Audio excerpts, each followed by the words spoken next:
Bapak Ibu Saudara yang dikasihi oleh Tuhan, Shalom. Shalom.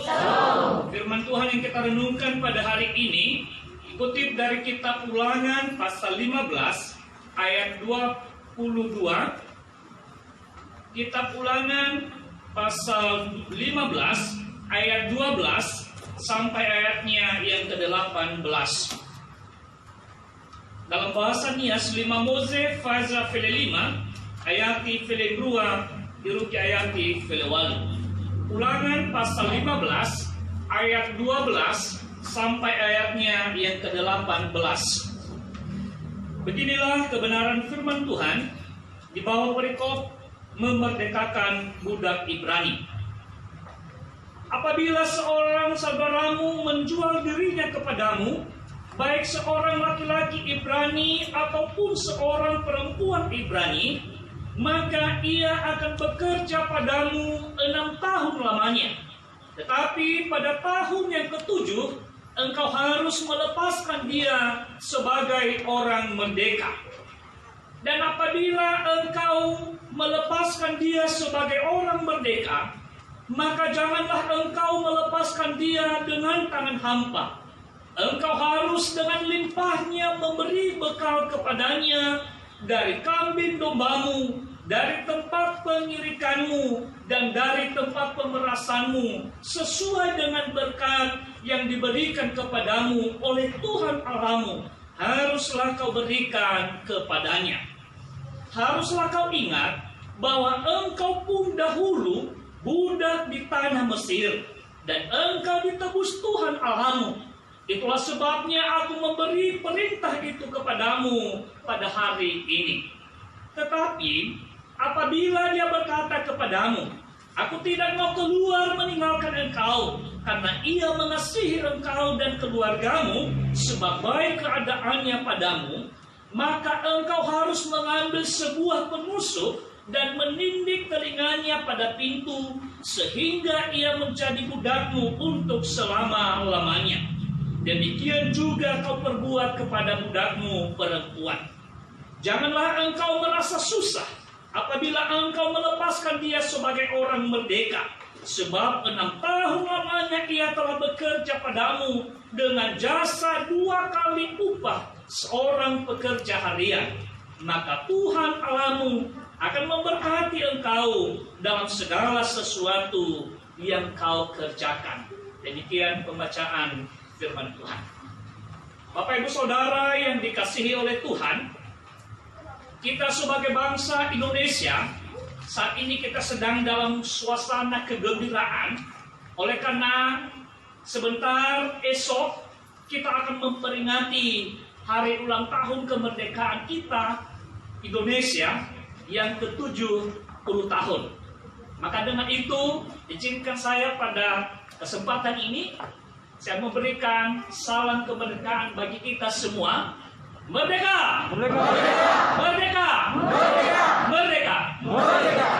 Bapak Ibu Saudara yang dikasihi oleh Tuhan, tepatnya pada tanggal 17 Agustus tahun 1945 oleh Insinyur Soekarno dan Muhammad Hatta memproklamasikan kemerdekaan Indonesia itu, dan itu menandakan Indonesia dan kita semua yang ada di dalamnya terlepas daripada penjajahan bangsa lain yang dulunya oleh Belanda pada tahun 1602 sampai 1942 dan dilanjutkan oleh Jepang pada tahun 1942 hingga 1945. Bapak Ibu Saudara, sebagai rentetan kemerdekaan Indonesia, maka dalam naskah pembukaan Undang-Undang Dasar 1945 itu dituangkan suatu kalimat yang penuh dengan gagasan dan yang penuh dengan ide yang sangat mulia, dengan mengatakan pada alinea pertamanya bahwa sesungguhnya kemerdekaan itu ialah hak segala bangsa.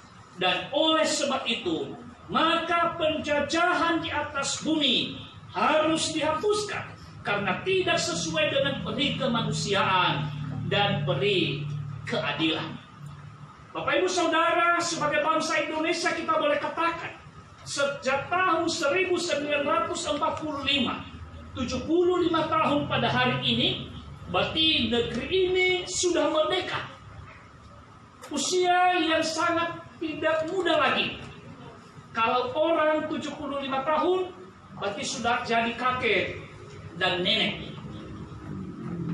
Kita memang sudah merdeka. Kita tidak dijajah oleh bangsa lain, Bapak Ibu. Itu artinya kita semua ini adalah orang-orang yang sudah merdeka.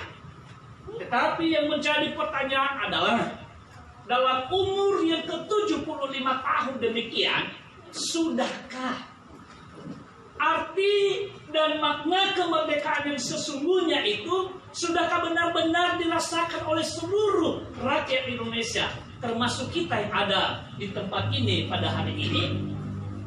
Ini menjadi perenungan bagi seluruh bangsa Indonesia dan kita juga yang ada di dalamnya. Bapak Ibu Saudara yang dikasihi oleh Tuhan, melalui nats khotbah kita hari ini dalam kitab Ulangan pasal 15 ayat 12 sampai 18, firman Tuhan mengingatkan kita sekaligus memberikan kita pengertian betapa pentingnya kemerdekaan itu bagi setiap orang. Sekali lagi, betapa pentingnya kemerdekaan itu bagi setiap orang. Sehingga Bapak Ibu Saudara yang dikasihi oleh Tuhan, melalui kebenaran firman Tuhan ini, tema perenungan kita hari ini adalah kemerdekaan. Dalam bahasa Indonesia, fa'aifa bawa asawir. Apa yang patut kita pahami tentang kemerdekaan itu yang sesungguhnya? Itulah yang kita renungkan melalui kebenaran firman Tuhan ini. Kemerdekaan, fa'aifa bawa asawir. Yang pertama, Bapak Ibu Saudara yang dikasihi oleh Tuhan, kemerdekaan, sebelum terjadinya kemerdekaan, ya, yang pertama kita pahami bahwasanya ternyata menjadi budak, seseorang menjadi budak adalah merupakan jalan hidup yang ditempuh oleh seseorang dalam menyambung hidupnya di dunia ini. Ya, sekali lagi, menjadi budak, menjadi hamba orang lain, menjadi pekerja bagi orang lain, ternyata merupakan suatu jalan hidup yang harus ditempuh oleh seseorang dalam menyambung hidupnya di dunia ini. Fa'asaruyu anda nosabwala wa aurin tereji sama saniha babanohu fa'aurin babuli dana anle. Di ayat 12 dikatakan di sini, apabila seorang saudaramu menjual dirinya kepadamu, baik seorang laki-laki Ibrani ataupun seorang perempuan Ibrani, maka ia akan bekerja padamu 6 tahun lamanya, tetapi pada tahun yang ke-7 engkau harus melepaskan dia sebagai orang merdeka. Ini suatu amanat Allah melalui hambanya Musa yang disampaikan kepada umat Israel. Apabila engkau nanti sudah sampai pada di tanah yang telah engkau idam-idamkan itu, tanah perjanjian, maka apabila nanti di negeri itu ada dari kalangan saudaramu, dari bangsamu sendiri, oleh karena faktor keadaan yang menimpa mereka, oleh karena faktor utang, oleh karena faktor beban hidup yang menimpa, oleh karena faktor kebangkrutan, maka dengan secara terpaksa menjual dirinya kepadamu, daripada dia mencuri, daripada dia merampas milik orang lain, mau tidak mau dia harus merelakan dia bekerja untukmu. Lalu dikatakan di sini, dia harus bekerja kepadamu selama 6 tahun lamanya, dan pada tahun yang ke-7 nanti engkau harus melepaskan dia sebagai orang merdeka. Secara sederhana saya boleh katakan di sini, berarti bekerja kepada orang lain, menjadi pekerja kepada sesama, itu bukan pekerjaan yang hina, tetapi itu adalah suatu jalan yang harus ditempuh oleh seseorang. Kalau saya boleh istilahkan, menjadi pekerja bagi orang lain lebih mulia daripada menjadi perampok kepada orang lain. Amin. Lebih mulia. Ya. Bapak Ibu Saudara yang dikasihi oleh Tuhan, oleh karena ketimpangan atau kesenjangan ekonomi, maka tanpa dihindari bahwasanya dalam kurun waktu tertentu seseorang ada yang mengalami peningkatan secara ekonomi, sehingga boleh menjadi tuan, boleh menjadi majikan, boleh menjadi bos. Tetapi dalam waktu tertentu juga, oleh karena faktor ketimpangan ekonomi, karena keadaan yang menimpa, boleh saja seseorang juga boleh menjadi pekerja bagi sesama, boleh menjadi orang sebagai karyawan, sebagai hamba, dan bahkan dalam Alkitab istilahnya adalah sebagai budak bagi orang lain. Dan saya boleh katakan itu adalah kehendak Tuhan. Karena segala sesuatu aspek kehidupan seseorang ini Tuhan yang menentukan. Orang menjadi kaya, menjadi pengusaha, menjadi pembesar, itu juga karena Tuhan yang menentukan. Orang menjadi pekerja, menjadi hamba, menjadi karyawan, menjadi asisten, itu juga adalah suatu kepercayaan Tuhan kepada seseorang. Di dalam 1 Samuel pasal 2 ayat 7 firman Tuhan mengatakan, Tuhan yang membuat miskin dan membuat kaya, Ia merendahkan dan meninggikan juga. Oleh karena itu Bapak Ibu Saudara yang dikasih oleh Tuhan, bagaimana anak-anak Tuhan memandang dan menjelaskan keadaannya. Entah dia keadaan seperti tuan atau majikan, atau sebagai pekerja, atau sebagai hamba. Yang pertama di sini kita memahami, orang yang berada dalam posisi status ekonomi baik, menjadi majikan, tuan bos, pemilik modal, pemimpin atau atasan, merupakan suatu anugerah Allah kepada seseorang. Ya, sekali lagi, merupakan anugerah Allah kepada seseorang yang dianugerahkan dan dipercayakan Tuhan kepada yang bersangkutan. Sehingga dengan demikian patut disyukuri dan patut dijalankan seturut dengan aturan-aturannya daripada Tuhan. Dan bukan suatu ajang kesombongan atau keangkuhan, bukan pula sebagai wadah penindasan atau penjajahan terhadap sesama. Itu yang ditegur dalam firman Tuhan ini. Allah memperingatkan umatnya Ibrani bangsa Israel melalui kebenaran firman Tuhan ini dengan mengatakan, ingat bahwa dahulu kamu juga budak di Mesir. Di ayat 15 tadi, ya, di ayat 15 ini dikatakan, haruslah kau ingat bahwa engkau pun dahulu budak di tanah Mesir dan engkau ditebus Tuhan. Artinya orang yang berada dalam posisi katakan tinggi secara ekonomi, baik secara ekonomi, jangan angkuh, jangan sombong. Ingat bahwasanya kamu juga budak dulu di Mesir.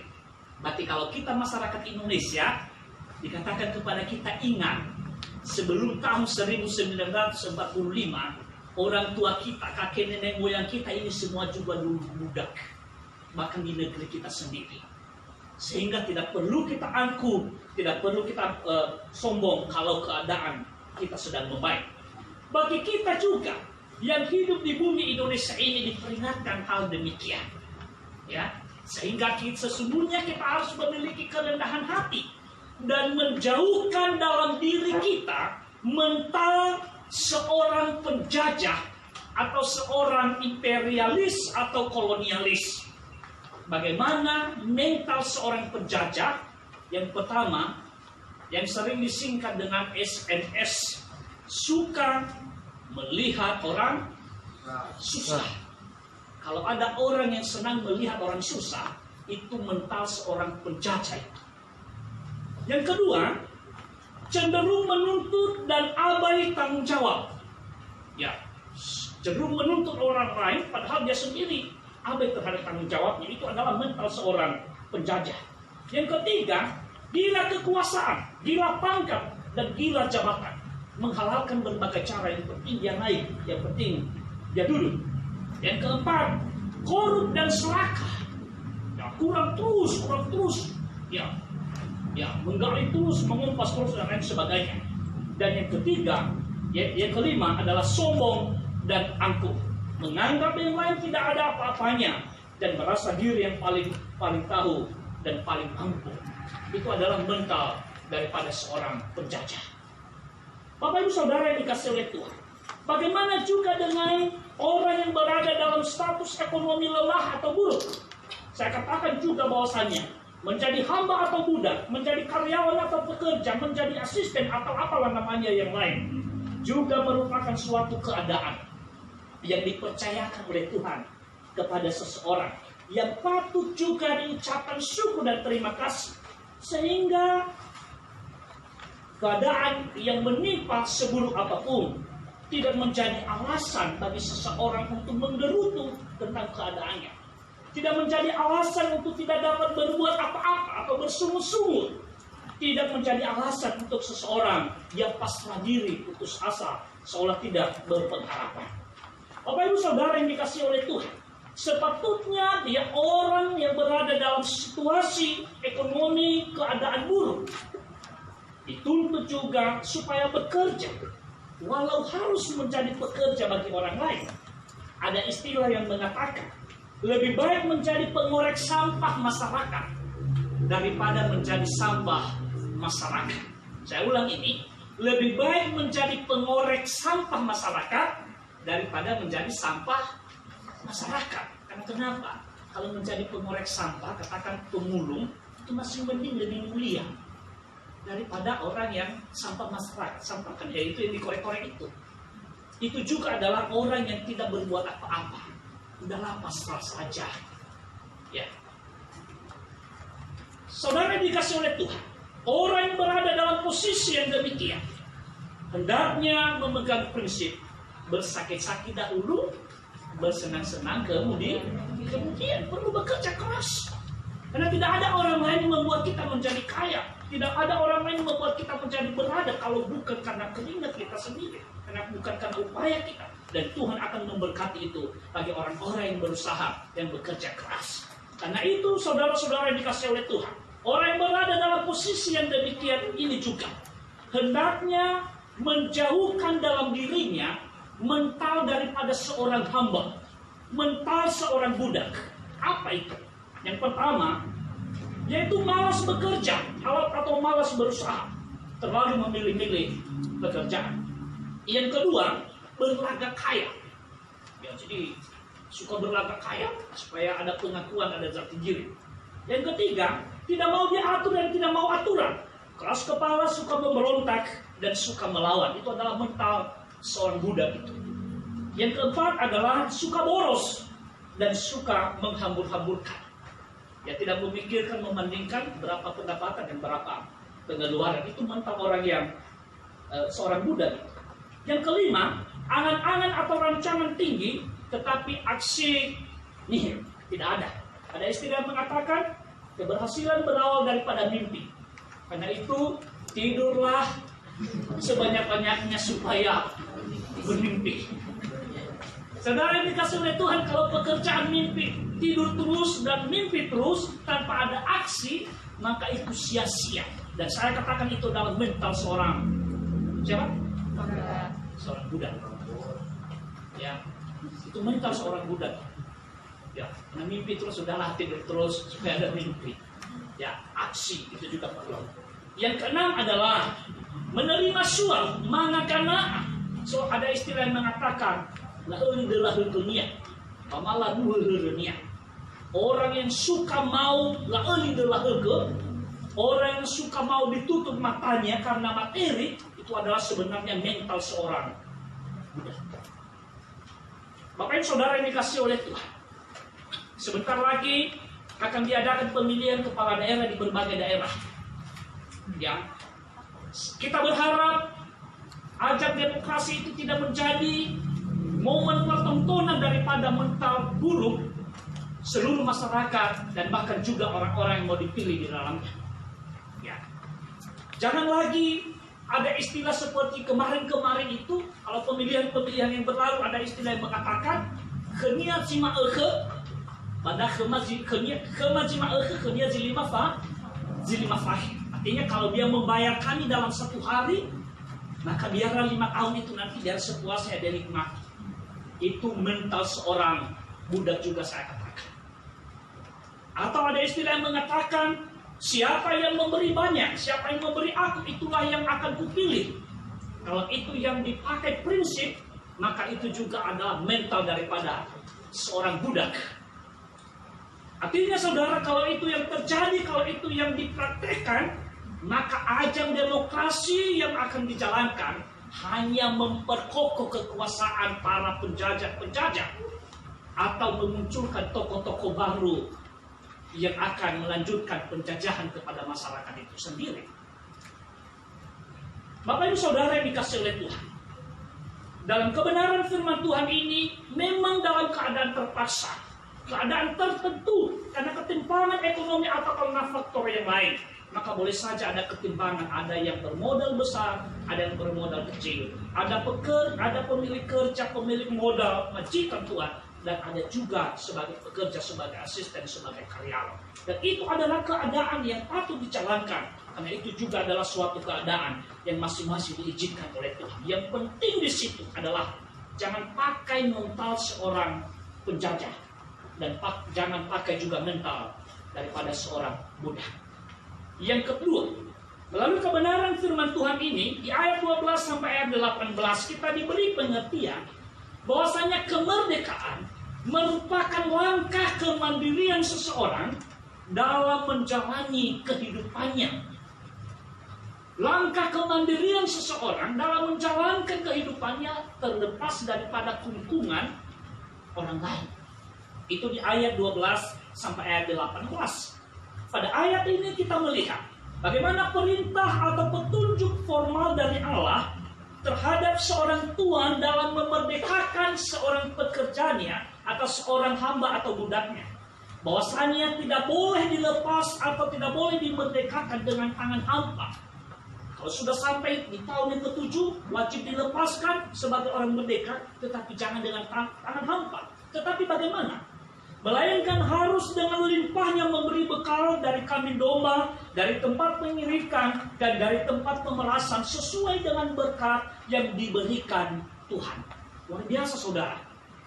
Ternyata selama 6 tahun bolehlah itu kesempatan untuk dia bekerja keras, banting tulanglah di situ. Tapi pada hari ke-7 Allah perintahkan, lepaskan dia, tetapi jangan dengan tangan hampa, tetapi berikan dia dengan kelimpahan. Karena kenapa? Supaya dia bisa menyambung hidup nanti.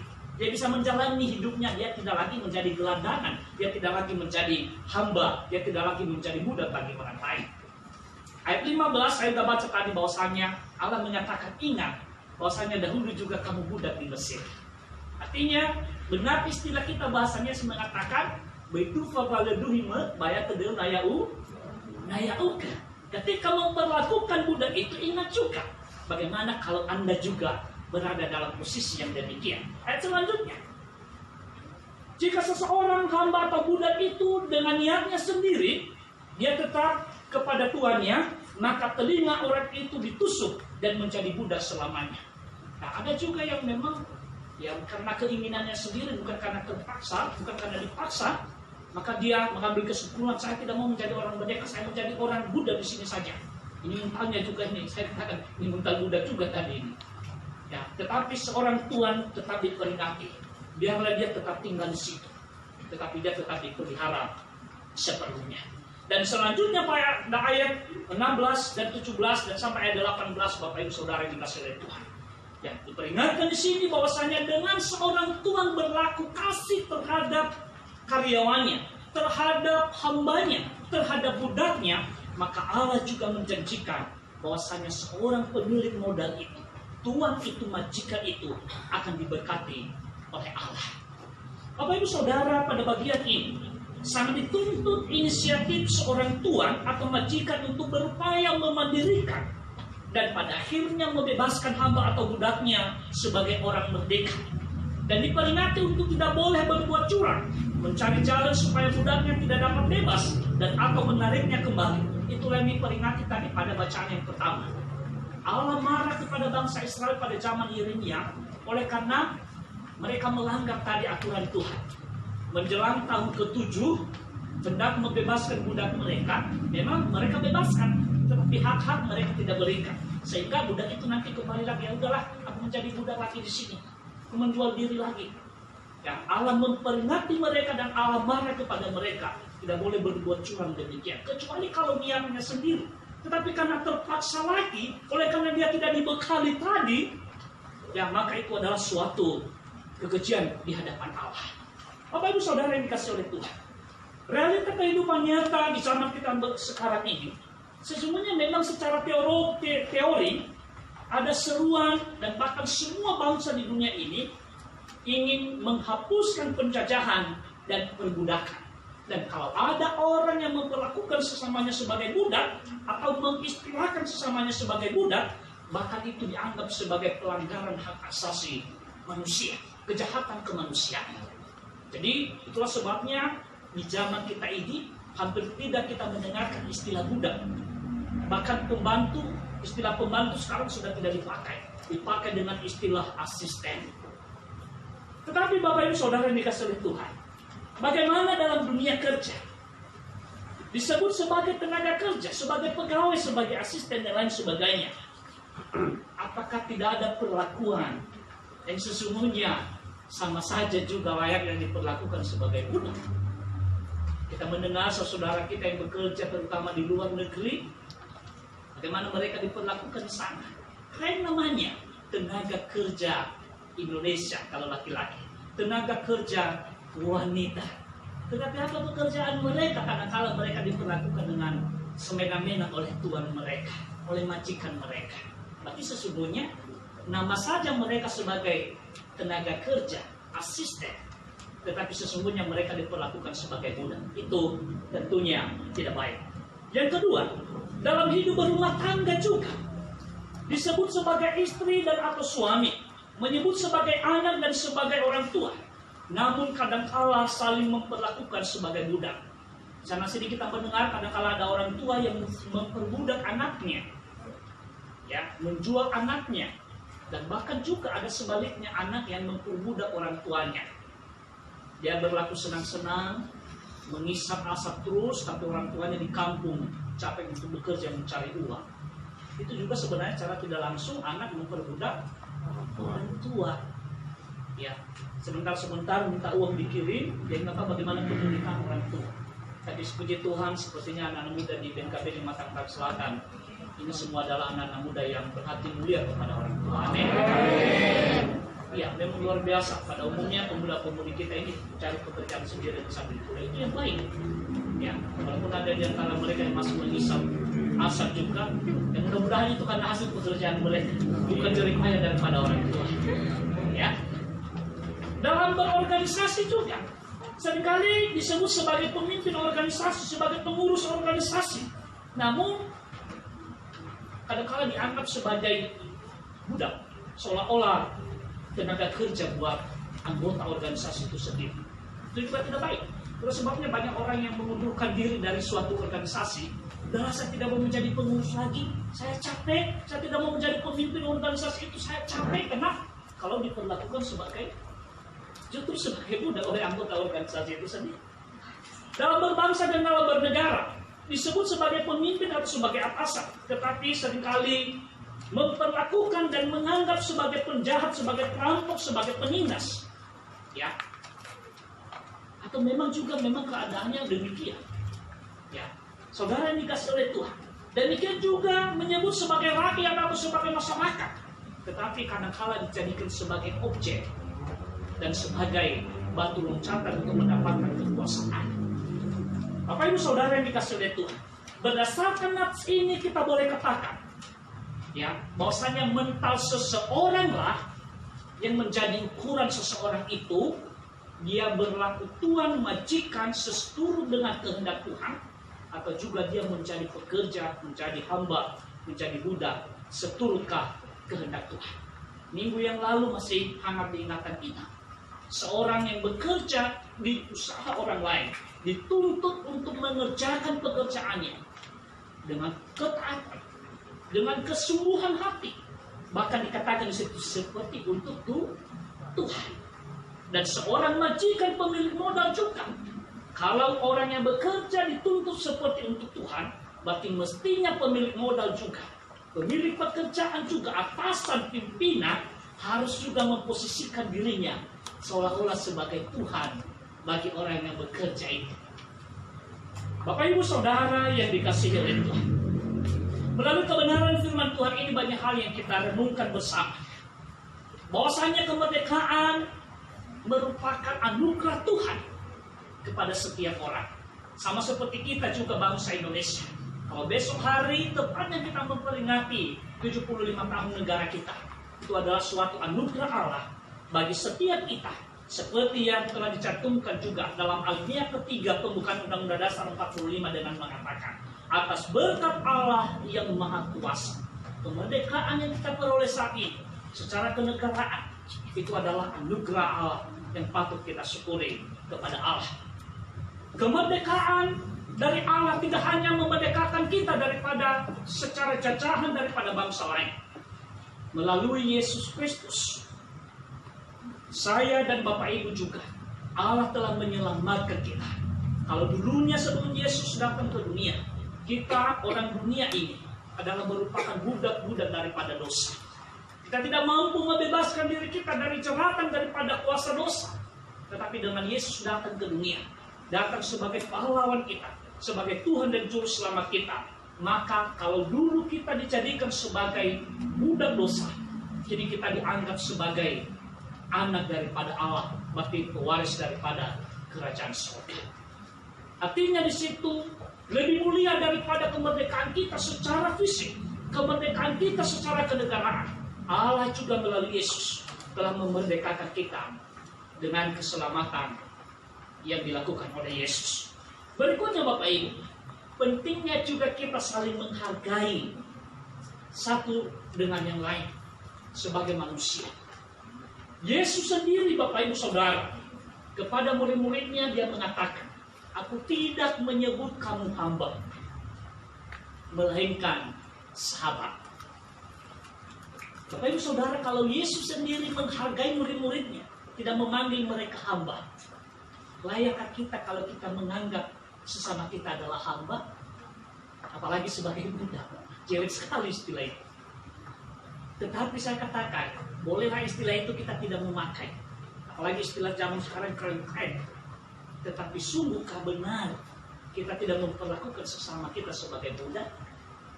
Suami terhadap istri, istri terhadap suami, orang tua terhadap anak, anak terhadap orang tua. Sudahkah kita tidak memperlakukan sebagai hamba, sebagai budak satu dengan yang lain? Berikutnya Bapak Ibu Saudara yang dikasihi oleh Tuhan, takut akan Tuhan merupakan tolak ukur dalam menjalankan status sebagai orang merdeka. Takut akan Tuhan merupakan tolak ukur bagi seseorang dalam menjalankan statusnya sebagai orang merdeka. Di dalam bacaan yang kedua kita tadi diperingatkan di situ, hiduplah sebagai orang merdeka dan bukan seperti mereka yang menyalahgunakan kemerdekaan itu untuk menyelubungi kejahatan-kejahatan mereka, tetapi hiduplah sebagai hamba Allah. Benar kita sudah merdeka, tetapi jangan karena kita sudah merdeka maka kita sebebas-bebasnya melakukan kehendak kita, karena orang lain juga mau merdeka juga seperti kita. Dan yang paling terakhir, kasih merupakan peluluh kebuntuan dan penimbun jurang pemisah antara perbedaan status di dunia ini. Kalau ada kasih di antara kita, maka katakanlah status ekonominya baik, tidak menampakkan bahwasannya memang dia yang paling atas. Dan yang status secara ekonomi rendah, dia juga tidak merasa dia berkecil hati, karena dia adalah tidak punya apa-apa. Ada kasih di antara satu dengan yang lain. Itulah ayat hafalan kita pada hari ini. Firman Tuhan mengatakan, saudara-saudara, memang kamu telah dipanggil untuk merdeka, tetapi janganlah kamu mempergunakan kemerdekaan itu sebagai kesempatan untuk hidup dalam dosa, melainkan layanilah seorang akan yang lain oleh kasih. Baiklah, kalau kita yang mempekerjakan orang lain, pekerjakanlah orang lain dengan kasih. Dan kita yang bekerja kepada orang lain, bekerjalah dengan kasih. Karena itulah prinsip orang yang merdeka di dalam Yesus Kristus. Kiranya Tuhan memberkati kita melalui kebenaran firman Tuhan ini. Dua hal yang kita renungkan. Yang pertama, menjadi budak, menjadi bekerja kepada orang lain adalah langkah hidup yang dijalani oleh seseorang dalam menyambung hidup di dunia ini. Dan yang kedua, menjadi orang yang merdeka, berarti menjadi awal kesempatan untuk mandiri menjalankan kehidupannya, bebas daripada cengkraman atau kepungan daripada orang lain. Karena itu, hendaklah setiap kita, sama seperti kita sebagai orang-orang yang merdeka secara kebangsaan, secara kenegaraan, hendaknya dalam segala aspek kehidupan kita, kita ini adalah orang-orang yang telah merdeka. Amin. Yesus yang memberkati kita dan Roh Kudus yang terus memeteraikan firman ini dalam kehidupan kita. Demikian yang boleh kami sampaikan ayat hafalan kita hari ini dalam Galatia pasal 5 ayat 13. Mari kita bersama-sama 2-3. Iya. Saudara-saudara, memang kamu telah dipanggil untuk merdeka, tetapi janganlah kamu mempergunakan kemerdekaan itu sebagai kesempatan untuk hidup pada dosa, melainkan layanilah seorang hamba yang baik oleh kasih. Galatia pasal 5 ayat 13. Tuhan memberkati kita semua sebagai orang-orang merdeka. Amin.